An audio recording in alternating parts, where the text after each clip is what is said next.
반갑습니다. Reference letters. Reference letters are required documentation if you want to come to Korea to teach English.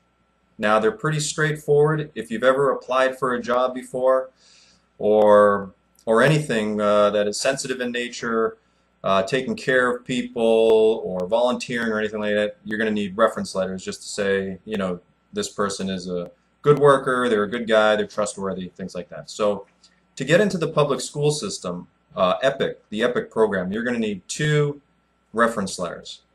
So basically what I did is I pre-wrote my reference letters. Basically I put together a template. 2 unique templates actually, because it just depended on who was going to be signing their name on that reference letter. And I wrote specifics in there, things that I had done, things that I believe that that person would say about me, some of my good traits and what would make me a good worker, what would make me a good fit to teach English in Korea.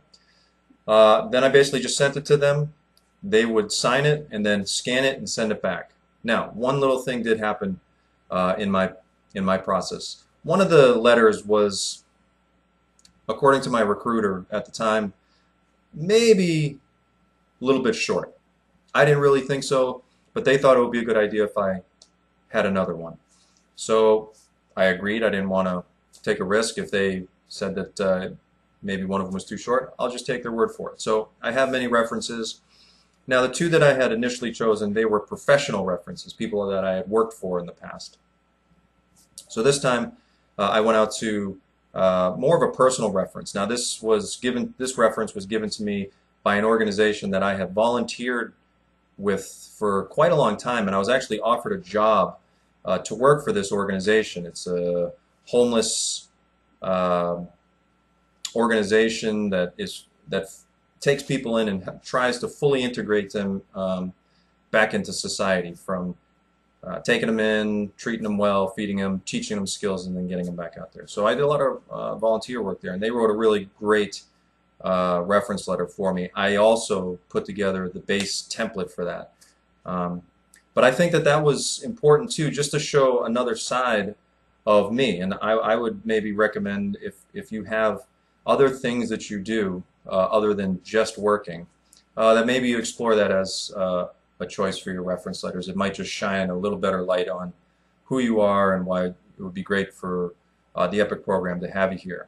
I think with the fact that some of the jobs are starting to go away in the public school system here slowly, and the fact that unemployment is still strong in some of the countries around the world, like America, I think the EPIK program is now having a greater pick of the litter. They can be a little more stringent on who they choose. So any little bit that you can think of that would help, I would recommend doing that. So maybe something like a personal reference letter on something that you do on a personal level would shine a different light on you, and it might give you just that little bit of an edge and something a little more interesting to talk about when you get your interview with EPIK towards the end of the process. So that's it. Reference letters. It will be helpful if you just write a template, because people that will be giving you their references are probably busy. So if they just have something pre-written and they just have to sign their name, that is always the best bet. If you have any questions, feel free to send me an email and I'll be glad to respond. But anyway, don't forget to subscribe, and thanks for watching.